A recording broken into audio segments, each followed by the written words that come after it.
Hello and welcome to the webinar. I'm so energized to see so many of you here today. Let's dive right in. Today we're defining the executive standard for modern L&D. Here's the reality. L&D is already shaping your performance, not theoretically, not aspirationally. Every onboarding program, every leadership series, every quick course added to the catalog, those decisions are either accelerating strategy or quietly slowing it down. The question is not where L&D sits on the org chart. The question is whether or not they're cultivating capability, or are they simply reacting to requests? Are they driving alongside you, translating strategy into measurable behavior, or are they being invited in after performance has already drifted? Today is about setting the standard, what L&D should be equipped to do, what it must be accountable for, and what you must stop funding if you expect capability, not just activity. On paper, everything makes sense. In practice, performance varies. And when capability varies, results vary. For an executive, variability isn't just annoying. It's risk. It's misforecast. It's margin erosion. It's compliance exposure. It's inconsistency. Inconsistency equals unreliability, and unreliability is expensive. Here's the uncomfortable truth. L&D is one of the largest levers influencing whether execution is consistent or chaotic, not because of content volume, not because of course completion rates, but because capability design determines whether behavior shows up the same way every time across teams, regions, and leaders. If you want predictable performance, you don't manage activity. You manage the system that produces capability. That's why L&D doesn't belong on the sidelines. It belongs beside leadership, shaping the route, helping to choose the turns, not recalculating after the miss. So quick poll, no overthinking. Which one of these here is the most expensive in your world right now? Now, I want you to notice something. None of these are training problems. Those are all business performance problems. They are issues with capacity, quality, risk, and agility. And they all share a common root. Capability isn't being built and reinforced consistently. These aren't problems a course alone can solve. You can't just throw content at a quality defect and expect it to vanish. L&D is responsible for the capability system that makes results consistent. But for that system to work, we need a specific alignment. L&D builds the capability, leaders reinforce the behavior, executives set the governance. If any one of those three is missing, the system fails and the costs on this list start to climb. To fix this, we have to use the same language. We have to define exactly what we mean when we talk about capability, capacity, and velocity. In executive conversations, we talk about volume, speed, productivity, growth. Different words, same underlying pressure. Can we deliver more? Can we deliver faster? And can we do it without performance breaking under strain? That's organizational capability. But here's the mistake most companies make. They treat speed as the goal. Speed matters, but sustainable speed requires structure. Your structure is dependent upon three factors. Capacity tells you how much load you can carry. Velocity tells how quickly you can move. And consistency tells whether or not the result can hold under pressure. You don't need just speed. You need speed you can trust. Capability determines whether performance is stable at speed. Think for a moment about your organization as it is right now. If your business landscape changed right now, where do you stand? Can you trust all three factors of capability, capacity, velocity, and consistency? Can you trust that they're up to par? This kind of trust doesn't come from lagging metrics. It comes from visibility. If L&D is sitting in the front seat, we're not staring at the rearview mirror. We're not waiting for the quarterly report to tell us what broke. In the old model, L&D reported on completion rates and satisfaction scores. metrics that tell you where you've already been. But in a high-velocity environment, looking backwards is dangerous. Modern L&D isn't support, it's performance integration. When L&D operates as the co-captain, we don't slow the organization down, we enable it to move at speed with control. We function as the heads-up display on your windshield, providing the real-time data on performance, capacity, and ROI. We identify leading indicators of performance. We provide visibility into capacity strain. We show whether the execution is holding under pressure. And we connect capability to measurable business outcomes. Because by the time the dashboard warning light turns on, the damage has already started. Most people think agility means moving fast. It doesn't. Agility is how quickly we can rebuild capability when the work changes. Not just deploy content, rebuild capability. That's what allows an organization to stay aligned at speed. So this is the business chain. Every executive in this room already runs this chain, whether you label it this way or not. Now here's the issue. Most organizations will try to jump from strategy straight to performance. They announce initiatives. They launch training. They may even throw a few fun-filled events to support the new strategy. They expect behavior to shift. It doesn't. So let's break down why. Strategy sets intent.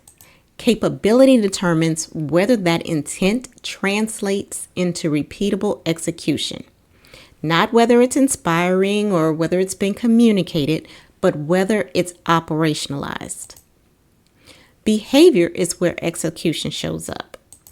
Performance is the measurable result, and ROI is the value created. If capability is weak, behavior becomes inconsistent. If behavior is inconsistent, performance becomes unstable. And unstable performance produces unreliable ROI. Training volume doesn't fix that. Structure does. This is why the goal is not the amount of training delivered. The goal is consistent behavior that produces reliable performance. So the real question here is, where is the chain breaking between what you know and what your people are actually doing? So we're going to play a quick game of Choose Your Own Adventure. Some of you may remember the old Choose Your Own Adventure books. You'd read a few pages, then you had to decide what happened next.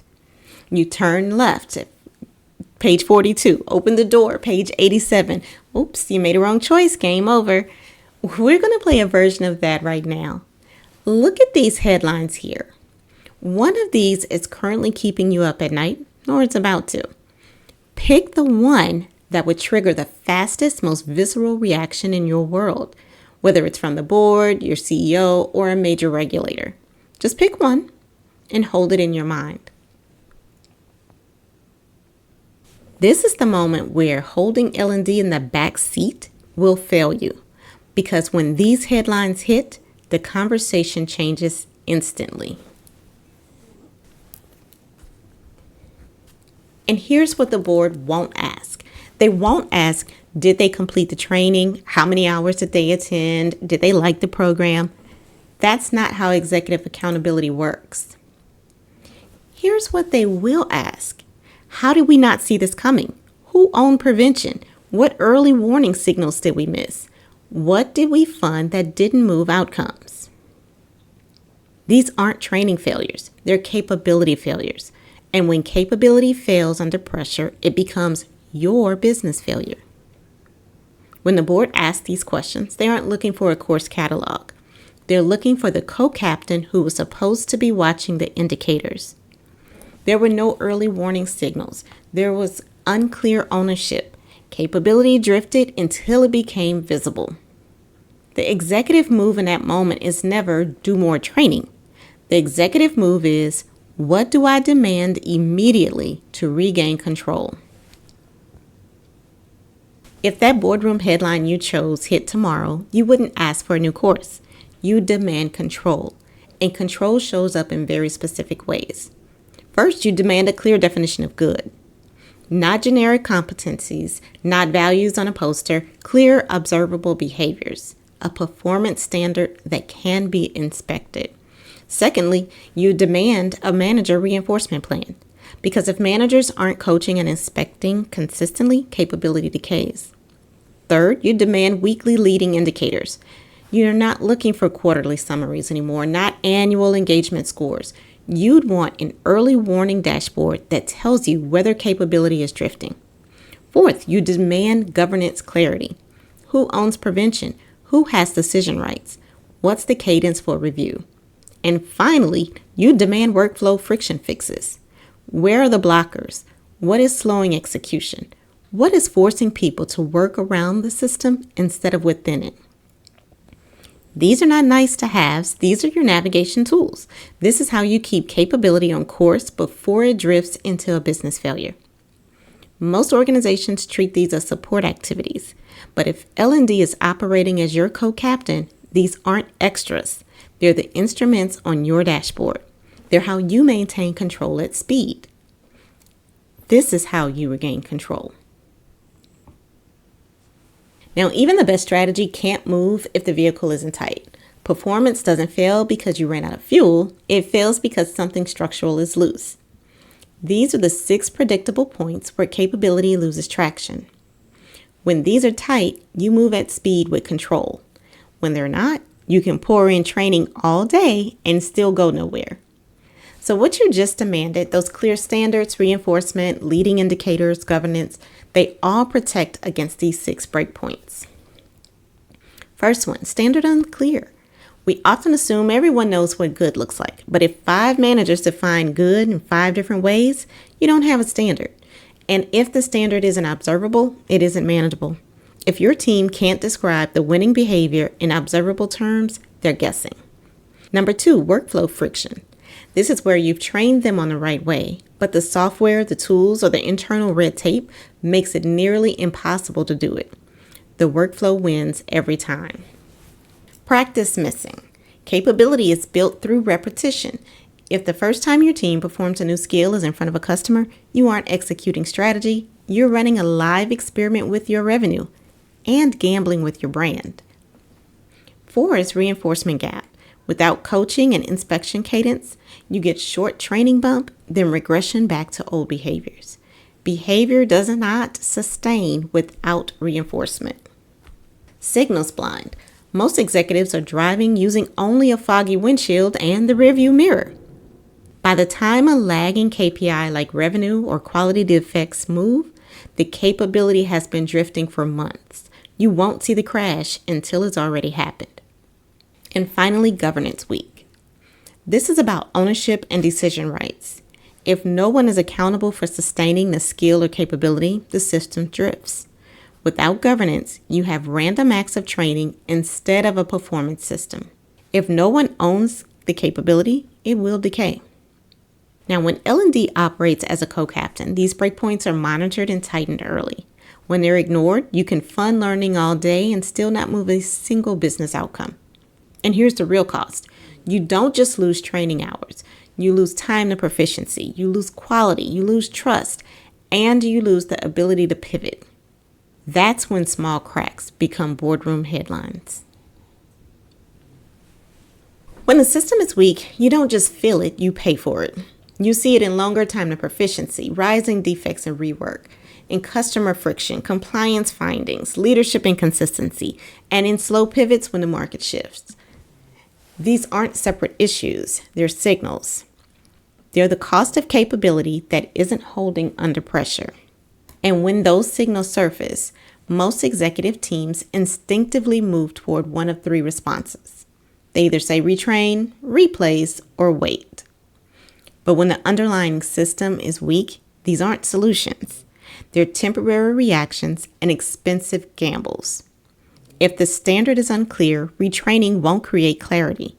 If the process is broken, swapping the person won't repair it.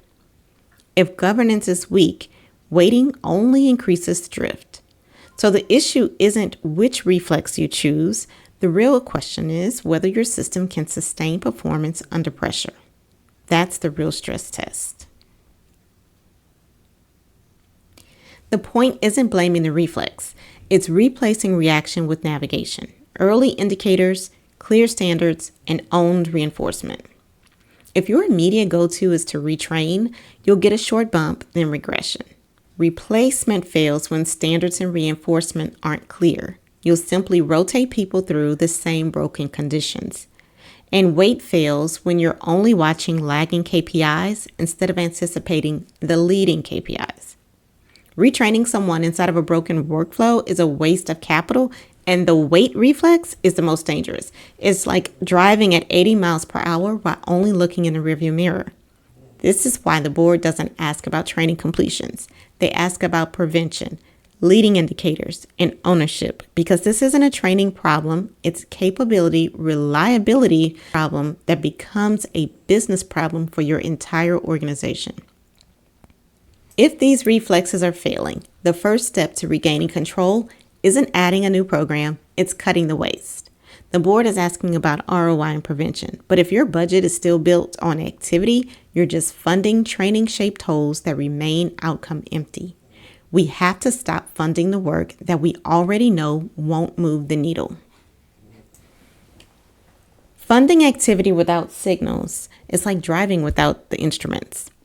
If you want L&D navigating, you have to stop funding the work that can't prove it's staying on course.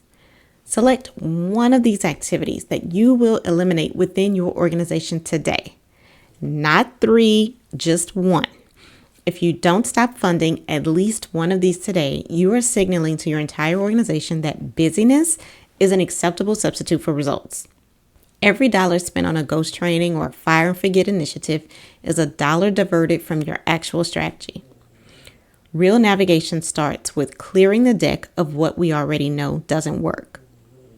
Once you stop funding the noise, you create the space for real solution. And the solution doesn't start with more training. It starts with changing how we decide what deserves to be funded.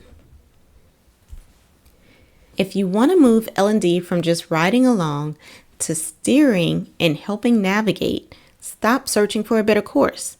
Start rebuilding the system. I don't know how many times I have to say this, but inconsistent performance is rarely a content problem.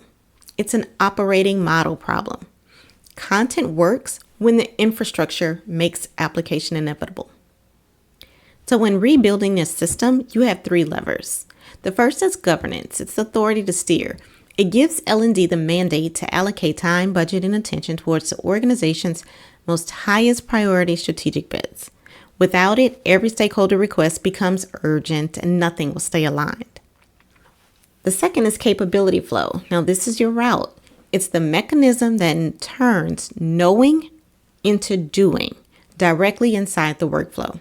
Skills without this flow are like a high-performance engine with the wheels off the ground. It's impressive on paper, but useless on the road. Business-linked metrics. These are your instruments. They help keep the conversation honest by tracking leading indicators tied to business outcomes, not just completion rates. If your dashboard doesn't show the link between learning and ROI, you're operating on optimism instead of insight. Governance gives you authority. Capability flow provides the route. Metrics tell you what's real. That's what it looks like for L&D to navigate alongside the business. And here's the baseline truth. You can't tighten what you haven't yet diagnosed. So let's talk about the executive contract, what you will enforce.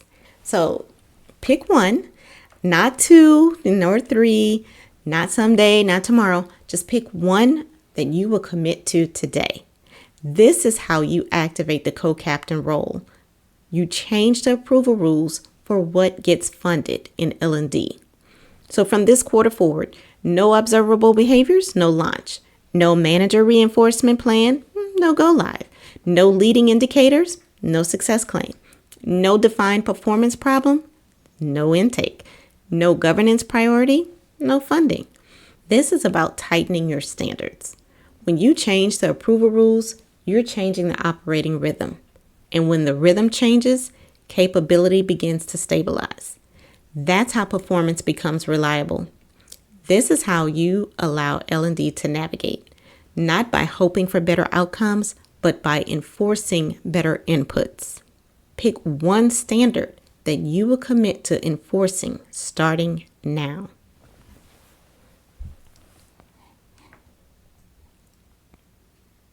So this is the standard for modern L&D. It aligns to business outcomes. It defines good as observable performance. It designs for the workflow, not just for the classroom. It builds reinforcement through managers, measures the signals that matter, expands delivery and execution capacity, and it accelerates agility, which turns decisions into actual behaviors. That's the expectation. But let's be clear, L&D can't meet this standard alone. If you want L&D operating as a co-captain, they need the governance authority, operational partnership, and shared accountability. Otherwise, they will remain an reactive passenger, managing requests instead of managing capability. This is navigation work. It's structured, it's proactive, and it's tied directly to business movement. And when this standard is enforced, you stop reacting to headlines and you start steering with precision. That's the executive standard. So there were some really great questions that were asked during a live webinar, and our team thought it would be best to share here. Does this mean L&D needs a seat at the strategy table? Absolutely. If L&D is brought in after the strategy is set, they're only reacting. A seat at the table allows them to identify capability breakpoints before launch, not after results slip. How do we move from lagging KPIs to leading indicators? You stop measuring completions. Start measuring the behavioral milestones that occur before the KPI moves. Reinforcement cadence, proficiency speed, and execution consistency. Can't we just buy better content? I mean, you can. Better content improves potential, but better systems improve results. What does tight governance actually look like in practice? It's clear decision rights, defined intake standards, no more funding for work that isn't tied to observable performance outcomes. What if we've already invested heavily in learning tech? Now, yes, technology enables capability, but it doesn't govern it. Most organizations actually underuse the tools they already have because the operating model just isn't aligned. How do we measure capability directly? You measure observable behavior consistency, speed to proficiency, and error reduction, not just attendance or completion rates. How do we prioritize what to fix first? You start where capability gaps directly impact revenue, cost, or risk. Follow strategic bets, not request volume. And everyone's favorite, how does AI fit into this? AI doesn't create capability. It amplifies your existing systems. If governance and flow are weak, AI will simply expose the inconsistency much faster. Before we close, let's connect this back to the core idea we've been building today. The purpose of a learning system isn't activity, it's capability. A healthy learning system produces capability that shows up as consistent behavior and reliable performance. But when that system isn't tight, capability becomes uneven and performance becomes unpredictable. That's when organizations start guessing. Above all, before you do anything, you need to clear your heads-up display. If you want to improve capability, the first step is clarity. Most organizations are making decisions without a clear view of where performance is actually breaking down. Clearing your heads-up display means stepping back and identifying where the system is creating friction between knowing and doing. Then the next move is regaining control of the system itself. That means ensuring your L&D team has the capability, structure, and discipline to manage performance outcomes, not just training activity. If your priority is enterprise results, reducing time to proficiency, stabilizing quality, lowering customer friction, and improving pivot speed, then the most responsible move is to diagnose where capability is breaking down between knowing and doing. That's what our PLX Learning System Diagnostic is designed to do. Our team analyzes your current system to identify your breakpoints. We help you tighten governance, and connects capability and performance directly to business outcomes. Now, if your priority is strengthening your L&D team, equipping them to operate as true co-captains, then our quarterly leadership skill lineup builds that internal muscle. These are practical working sessions to help your team build the operating rhythm to deliver the executive standard we covered today. The diagnostics answers where are we breaking and what do we tighten first. Our capability development answers how do we run this system consistently. Many organizations start with a diagnostic, then strengthen the internal capability to run the system. Either way, the message is the same. Your organization's capability reflects the strength of your learning system. Tighten the system, and performance becomes predictable. Stop guessing. Start navigating.